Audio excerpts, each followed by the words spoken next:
Hello friends, welcome back to our channel. ఉత్తర భారత రాష్ట్రమైన ఉత్తరప్రదేశ్లోని అయోధ్య జిల్లాలోని తత్పురా గ్రామంలో రాష్ట్ర రాజధాని లక్నో నుంచి 155 కిలోమీటర్ల దూరంలో ఉన్న ఒక రైతు అతను తన 1.55 ఎకరాల ప్యాచ్ను విక్రయించినప్పుడు 25 మిలియన్ రూపాయలు అందుకున్నాడు.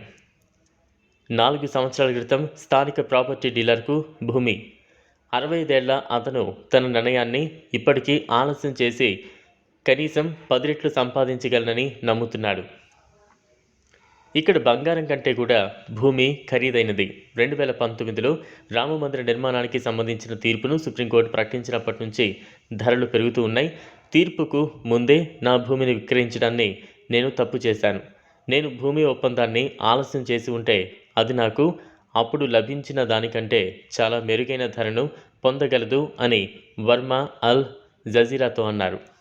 దానికి 7 కిలోమీటర్ల దూరంలో ఉన్న వర్మ తన మిగిలిన 4.65 ఎకరాల భూమిని విక్రయించడంపై ఇంకా నిర్ణయం తీసుకోలేదు. ప్రాపర్టీ బ్రోకర్లు మరియు కస్టమర్లు ప్రతిరోజు నా ఇంటి బయట తిరుగుతున్నారు. భూమికి లాభదాయకమైన ధరలను నాకు అందిస్తున్నారు.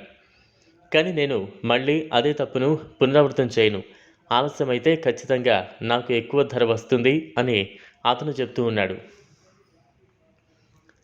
తన భూమిని అమ్మే విషయంలో వెయిట్ అండ్ వాచ్ విధానాన్ని అవలంబించడంలో వర్మ ఒక్కడే కాదు, అయోధ్య జిల్లా మరియు దాని పొరుగు ప్రాంతాలలో అనేక వేల మంది రైతులు మరియు భూస్వాములు అదే పని చేస్తున్నారు.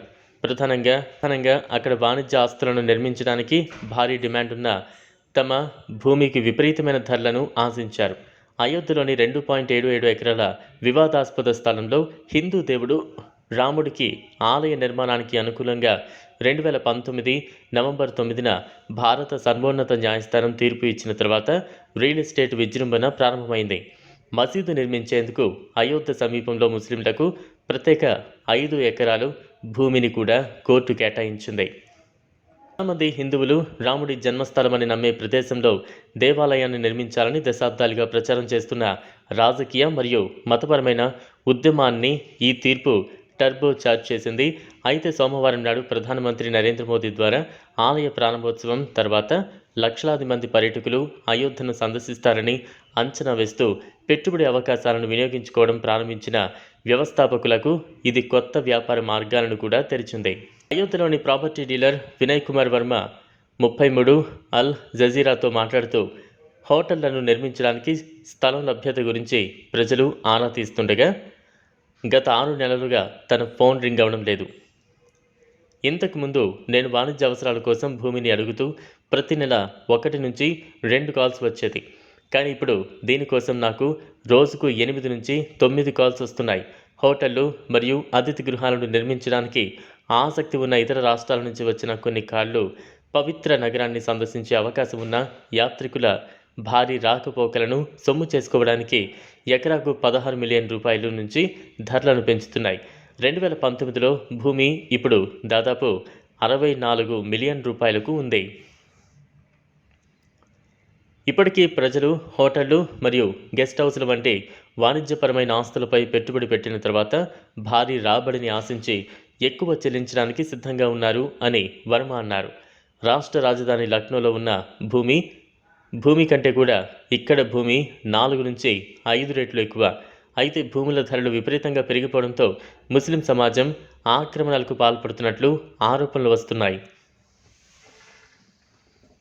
శ్మశాన వాటికలు, మసీదులు, ఈద్గాలు సహా వక్ఫ్ బోర్డుకు చెందిన 200కు పైగా ఆస్తులు ఇప్పటికే ఆక్రమణకు గురయ్యాయని Sunni central Waqf board sub committee president MD Azam Khadri తెలిపారు.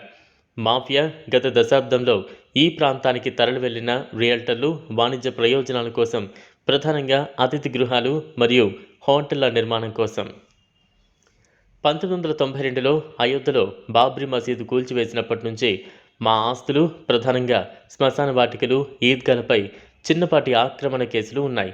అయితే వివాదాస్పద స్థలంలో ఆలయ నిర్మాణానికి అనుమతిస్తూ సుప్రీంకోర్టు ఇచ్చిన తీర్పు తర్వాత గత 5 ఏళ్లలో ఆక్రమణలు పెరిగాయి. చూసారు కదా ఫ్రెండ్స్, ఇది వాళ్ళ వీడియో. ఈ వీడియో కనుక మీకు నచ్చినట్లయితే లైక్ చేయండి, షేర్ చేయండి, ఛానల్ను సబ్స్క్రైబ్ చేసుకోండి. Thanks for watching.